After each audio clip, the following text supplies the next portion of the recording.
There's no shame in self-doubt. Everyone struggles with it. And that struggle can be extremely challenging, especially for us coaches and change makers, living behind a world we used to know and then creating something new, something better, something grand, right? So from thoughts to things. And there's so many teachings out there how to manifest from thoughts to things. And guess what blocks the manifestation process, right? From materializing your biggest dreams, right? It's self-doubt. So maybe your dream is building your six-figure coaching business, or lead your company, your team to pioneer change in all the things going on out there. We are at an all-time high environmental crisis, social justice, political crisis, you name it.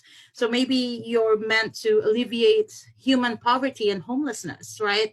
And the heartbreaking human trafficking going on out there, or the mental health crisis, whatever your mission, whatever your purpose as a coach and change maker, whatever got you here, I applaud you for stepping into it. And I really want to acknowledge Vanessa, our fearless leader, right, for creating the kind of platform and environment for us, for leading the way, really guiding us to step into the spotlight and get known, because the planet as you know it is in a state of emergency. And as a coach and change maker, you, we, all of us have an important work to do. And I am humbled and honored to support you evolve past self-doubt so you can fulfill your mission. Thank you, Vanessa, and thank you, Spotlighters, for having me. Whew, I need to take a breath.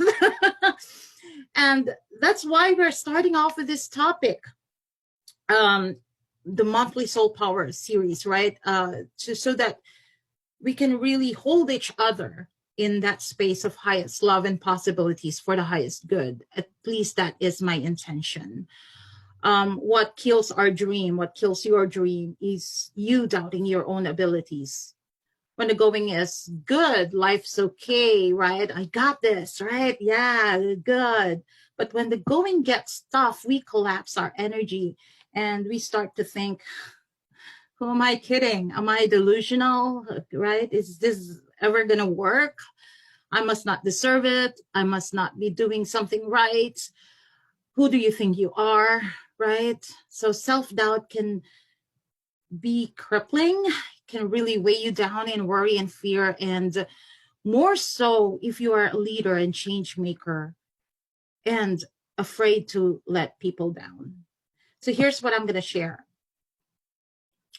Self-doubt attacks you in so many areas of life, not just stepping into leadership, not just stepping into the spotlight. Sometimes it shows up in finances. Sometimes it shows up in relationships, friendship, health, right? So it can creep and grow, especially if you're trained to ignore it and shush it, because to acknowledge it means you're acknowledging your deepest fear, your deepest insecurity about yourself, the one that you are hiding from the world, right? There's no shame in addressing self-doubt. And if it's okay with you, I'd like to share my story. Part of it I already shared in December, Soul Power Activate 2020, right? So I shared that when my kids turned teenager and started needing me less and less, I got married, hoping he'll take the pain away. What happened was my husband triggered a lot of self-doubt in me, self-doubt that I didn't know was inside of me. He triggered deepest insecurities I didn't know I had, and it all came bubbling into the surface, and I didn't know what to do with it.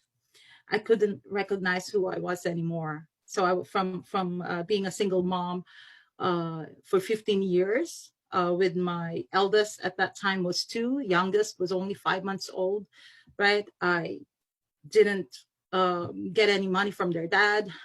But despite that, I built an amazing life for my children, sent them to private school, from kindergarten to high school to college, right? So I became a finance director and my career was an all-time high.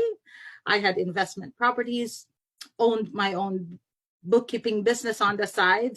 And then this new husband comes along who was supposed to make me feel good and happy, and instead pushed all the right buttons to get me to where I am now. And so to all of a sudden see myself as needy and insecure was very confusing. If I was this insecure person, then who was that? Who was that person that was strong and confident? Was I just pretending to be strong and confident when deep inside I was really insecure? Was it all just false bravado? So I started doubting myself, and that doubt spiraled into depression and procrastination. I couldn't function in any of my roles as a wife, as a mom, in my job. It was debilitating. I didn't want to get up. And when I was up, I worked myself so hard to the point of exhaustion, just so I won't hear that noise in my head, that blah, blah, blah, blah, blah. So I blamed a lot of my unhappiness to my husband for pushing my buttons. I was angry, I was enraged, and I turned into a cynic. I later realized those buttons had been there before him. He was simply a catalyst to my awakening. I didn't know then that I was being given an opportunity to uninstall the buttons that, when pushed, it drained my energy and it gave my power away. I didn't know that. I didn't know that there were buttons that, when pushed, triggered all my doubts and bring up my insecurities. I didn't know it were all inside of me. So I hope you're following the story, that my getting married was a really huge gift to wake up, but I didn't know it at that time. This was 2012, and it's a miracle that he's still alive, because I really just wanted to strangle him at that time. And where there was turbulence before in our relationship, now there's peace and deeper bond between us. It's a soul-to-soul connection that is very hard to explain. But at that time, oh my God, I really just wanted to strangle him. And I resisted the gift. The gift, like, how can the gift be so annoying? How can the gift be so frustrating? But it really was there for my growth, an opportunity to discover myself, especially the parts of me that I was hiding, that I didn't even know was there, that I didn't want the world to know about me. And I was not pretending to be strong. That part of me is true, is real, but the parts of me that I wanted to keep hidden, the shadows of being strong, they were coming up, bubbling up to the surface, so I can bring them back to wholeness, so I can become finally whole and soul powered. And now this is what I do. I help my clients come to that place of reconciliation with themselves, right? So they can powerfully fulfill what they came here to do. So yeah, I didn't know there was such resistance in me. So what I'd like to do now in this soul powered activation session is offer some provocative thoughts you may or may not agree with, right? But the intention is to reframe and shift your relationship with self-doubt so you can evolve past it, so you can fulfill your mission, so you can bring to life that 6-figure business that you've been diligently working towards, which means you are helping more people find a way to their freedom and fulfillment, which I really believe is inevitable. It is inevitable. It's just a matter of when, right? And I am an advocate on speeding up the process. Why? Because of this planetary emergency that we're on, right? The world needs you right now. And I am shaking right now talking to you all, but I have to move past my discomfort and step into leadership and help each other evolve past self-doubt. And so for those of you who have evolved past self-doubt, Will you join me in holding the space and energy for all change makers here and beyond this group so they can fulfill their mission? And hopefully for all those who are riddled with self-doubt, hopefully you find the ideas that I'm about to present so crazy and so far-fetched, it will blow your mind and blast open your hidden potentialities and possibilities so you can now fully step into soul-powered leadership. And what I usually say to my clients is, don't half-ass this.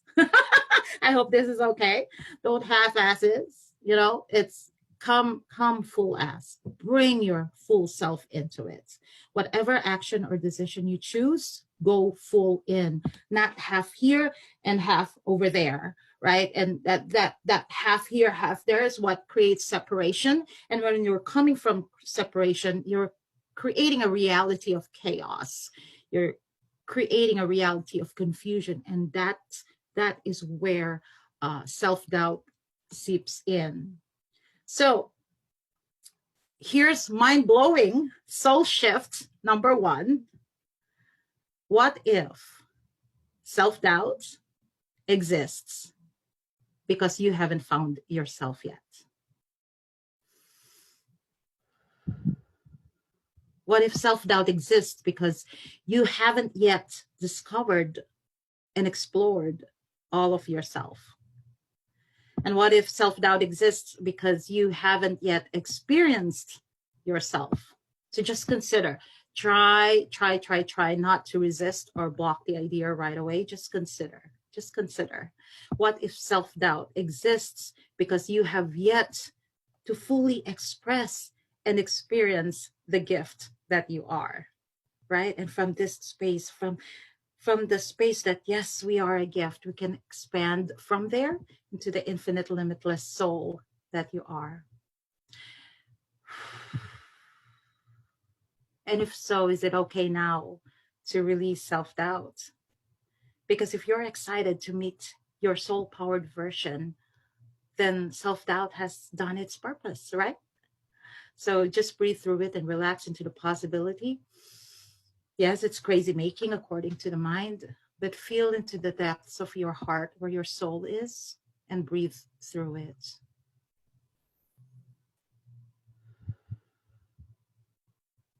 Overthinking and overanalyzing is what exacerbates self-doubt. So just breathe. Step into that space where everything and anything is possible. And here's mind-blowing shift, soul shift number 2. What if self-doubt is an invitation, not a life sentence? So keep breathing from your heart and into your heart space.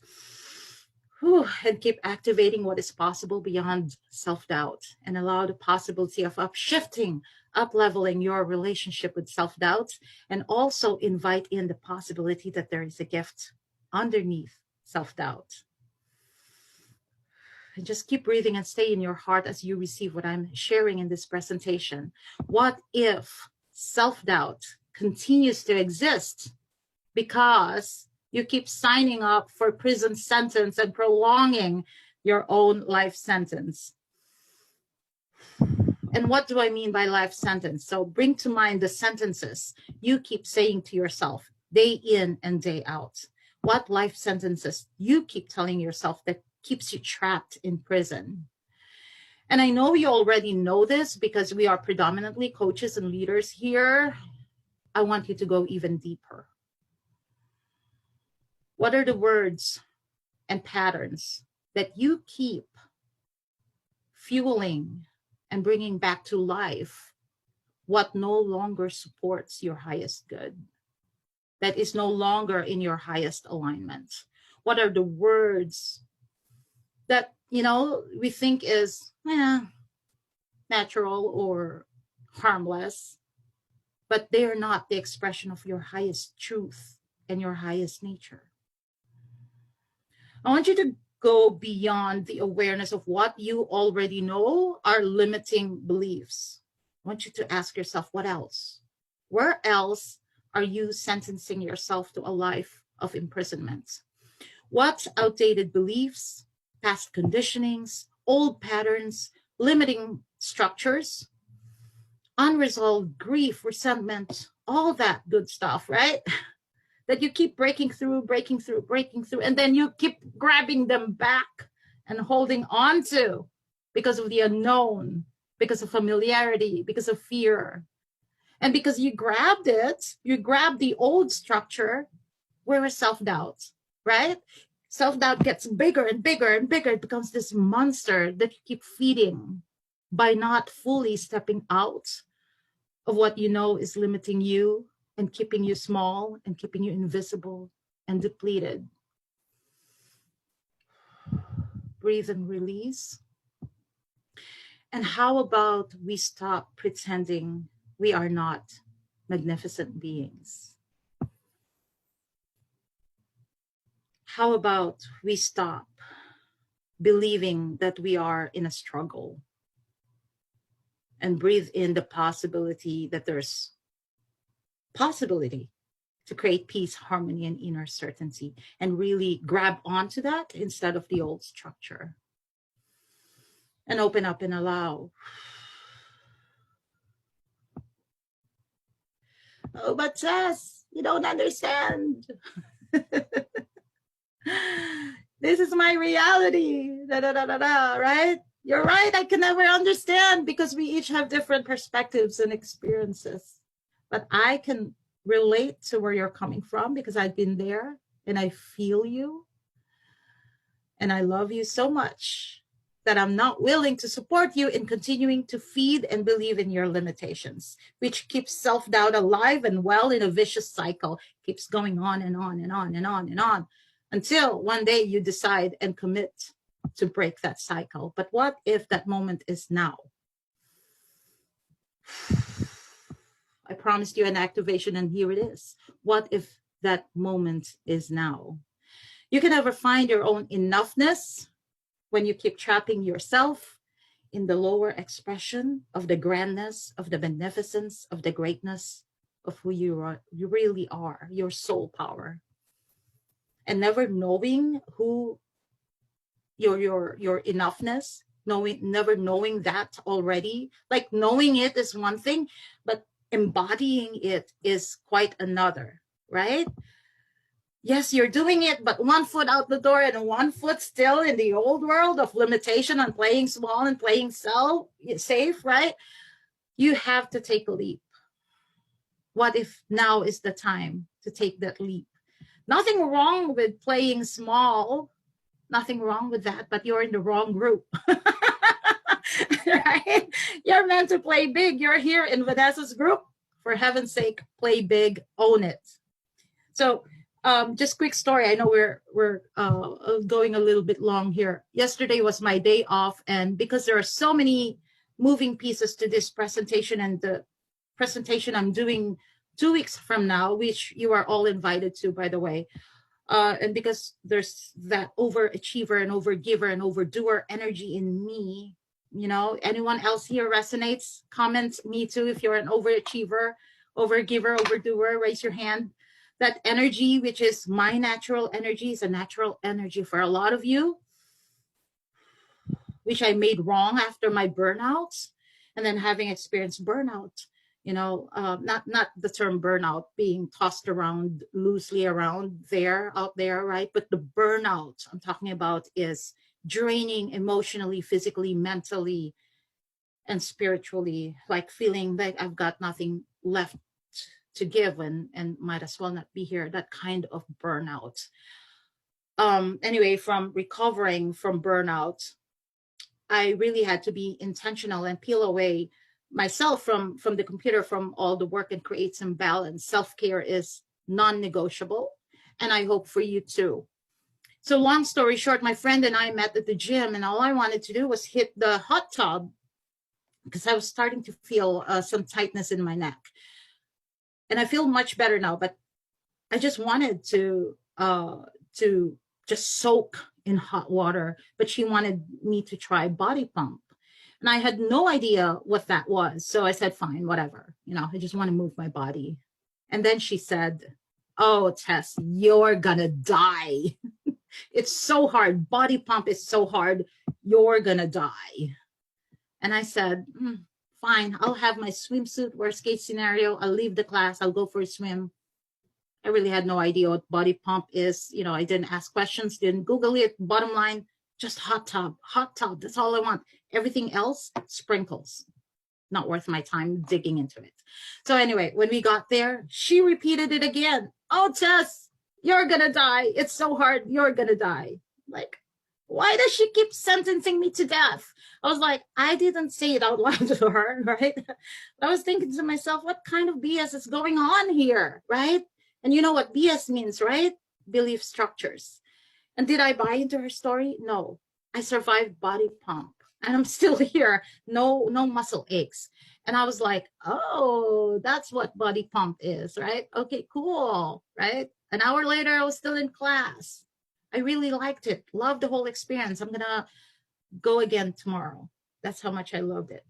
So the thing about self-doubt, it's fed from other people's experiences, their failure or whatever, right? We prematurely judge the outcome or how we are going to feel based on other people's experiences. And we haven't even tried it if we liked it, right? I could have taken her word for it and said, no, thanks, I don't want to die. Not worth trying. But how many times have people discouraged you? And I know that, and I'm not talking about my friend now, okay? That's not my friend's intent.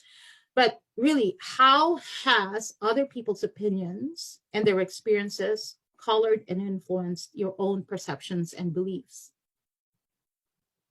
So don't take other people's stories and experiences as final word. Take it with a grain of salt. Not that they are unreliable, not that they're not telling the truth. Maybe not. I don't know. That's not the point. The point is they cannot be your source. They are not your source. Anything outside of you is not your source. You are always the source of your experiences, which turns into your reality. And that feeds into self-doubt and the stories and messages that says you can't, that makes the self-doubt get bigger and bigger, right? So